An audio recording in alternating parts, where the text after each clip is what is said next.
ಗಣಿನಾಡು ಬಳ್ಳಾರಿಯಲ್ಲಿ ಹೆಚ್ಚಿದ ಬಿಸಿಲಿನ ತಾಪ. ಸೂರ್ಯನ ಪ್ರತಾಪಕ್ಕೆ ಜನರು ಹೈರಾಣಾಗಿ ಹೋಗಿದ್ದಾರೆ. ಹೊರಗಡೆ ಬರೋದಕ್ಕೆ ಬಳ್ಳಾರಿ ಜನರು ಹಿಂದೇಟು ಹಾಕ್ತಾ ಇದ್ದಾರೆ.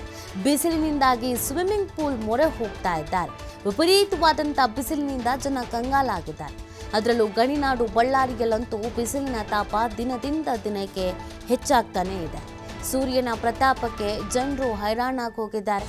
ಹೊರಗಡೆ ಬರುವುದಕ್ಕೆ ಬಳ್ಳಾರಿ ಜನರು ಹಿಂದೇಟು ಹಾಕ್ತಾ ಇದ್ದಾರೆ. ಈ ಬಾರಿ ಬಿಸಿಲು ವಿಪರೀತವಾಗಿರುತ್ತೆ ಅನ್ನೋದನ್ನು ಹವಾಮಾನ ಇಲಾಖೆ ಕೂಡ ಎಚ್ಚರಿಕೆಯನ್ನು ನೀಡಿತು. ಅದೇ ರೀತಿಯಾಗಿ ಈ ಬಾರಿ ವಿಪರೀತವಾಗಿ ಬಿಸಿಲಿದೆ. ಬಿಸಿಲಿನಿಂದಾಗಿ ಸ್ವಿಮ್ಮಿಂಗ್ ಪೂಲ್ ಮೊರೆ ಹೋಗ್ತಾ ಇದ್ದಾರೆ ಜನ. ಇನ್ನು ಮಧ್ಯಾಹ್ನ 11 ಗಂಟೆ 12 ಗಂಟೆಯ ನಂತರ ಮತ್ತು 3 ಗಂಟೆವರೆಗೂ ಮನೆಯಿಂದ ಹೊರಗೆ ಬರೋದನ್ನು ಸ್ವಲ್ಪ ಮಟ್ಟಿಗೆ ಅವಾಯ್ಡ್ ಮಾಡಿ ಅನ್ನೋದನ್ನು ಸಚಿವರು ಕೂಡ ಹೇಳಿದರು. ಹಾಗೆಯೇ ಆರೋಗ್ಯ ಇಲಾಖೆಯಿಂದ ಕೂಡ ಎಚ್ಚರಿಕೆಯನ್ನು ನೀಡಲಾಗಿತ್ತು. ಯಾಕಂದರೆ ಈ ಬಾರಿ ಅಷ್ಟರ ಮಟ್ಟಿಗೆ ಬಿಸಿಲಿದೆ ಅಂತ, ರಣ ಬಿಸಿಲು. ಇದರಿಂದ ಬಾಡಿ ಡಿಹೈಡ್ರೇಟ್ ಆಗೋದ್ರ ಜೊತೆಗೆ ಅನಾರೋಗ್ಯ ಸಮಸ್ಯೆ ಕೂಡ ಕಾಡುತ್ತೆ, ಚರ್ಮರೋಗ ಸಮಸ್ಯೆ ಕೂಡ ಕಾಡುತ್ತೆ, BP ಬೇರೆ ಬೇರೆ ರೀತಿಯಾದಂಥ ಸಮಸ್ಯೆಗಳನ್ನು ಕೂಡ ಎದುರಿಸಬೇಕಾಗತ್ತೆ. ಆ ಕಾರಣಕ್ಕಾಗಿ ಜನರು ಭಾಳ ಎಚ್ಚರಿಕೆಯಿಂದ ಇರಬೇಕಾಗತ್ತೆ. ಮಕ್ಕಳು, ವಯಸ್ಸಾಗಿರೋರು, ಗರ್ಭಿಣಿಯರು ಇವರೆಲ್ಲ ಮನೆಯಿಂದ ಹೊರಗೆ ಬರಬೇಕಾದ್ರೆ ಛತ್ರಿನೋ ತಲೆಗೊಂದು ಬಟ್ಟೆನೋ ಯಾವುದಾದ್ರೂ ಒಂದು ಧರಿಸೋದು ಸೂಕ್ತ ಅನ್ನೋದನ್ನು ಕೂಡ ಹೇಳಲಾಗಿದೆ. ಯಾಕಂದರೆ ಅಷ್ಟರ ಮಟ್ಟಿಗೆ ಬಿಸಿಲಿದೆ. ಈಗ ಬೇಸಿಗೆ ರಜೆ ಬೇರೆ ಇದೆ. ಮಕ್ಕಳು ಮನೆಯೊಳಗೆ ಕೂರೋದಕ್ಕೆ ಇಷ್ಟಪಡಲ್ಲ. ಹೊರಗೆ ಹೋಗೋಣ ಅಂತಂದರೆ ಸಿಕ್ಕಾಪಟ್ಟೆ ಬಿಸಿಲು ಇದೆ. ಹಾಗಾಗಿ ನಿಮ್ಮ ಎಚ್ಚರಿಕೆಯಲ್ಲಿ ನೀವು ಇರಬೇಕು ಅನ್ನುವಂಥ ಸೂಚನೆಯನ್ನು ನೀಡಲಾಗಿದೆ. ಇದು ಸೂರ್ಯನ ಪ್ರತಾಪಕ್ಕೆ ಜನರು ಹೈರಾಣಾಗಿರುವಂಥ ಸುದ್ದಿ.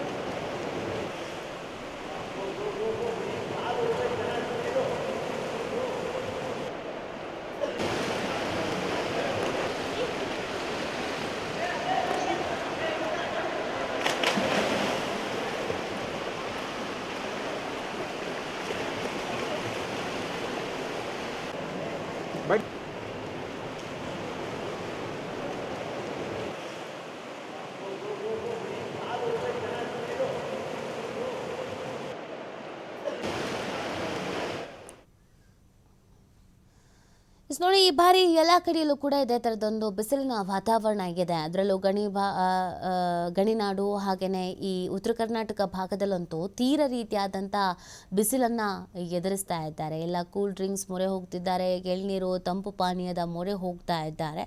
ಏನಾದರೂ ಕೆಲಸ ಕಾರ್ಯಗಳು ಅಂತ ಮನೆಯಿಂದ ಹೊರಗೆ ಬಂತು ಅಂತಂದರೆ ಬಿಸಿಲು ತಡೆಯೋಕ್ಕಾಗ್ದೇ ವಾಪಸ್ ಎಷ್ಟೊತ್ತಿಗೆ ಮನೆಗೆ ಹೋಗ್ತೀವೋ ಅನ್ನೋ ರೀತಿಯಲ್ಲಿ ವಾಪಸ್ ಹೋಗೋ ಪರಿಸ್ಥಿತಿ ಬಂದಿದೆ. ಅಷ್ಟರ ಮಟ್ಟಿಗೆ ಬಿಸಿಲು ಇದೆ.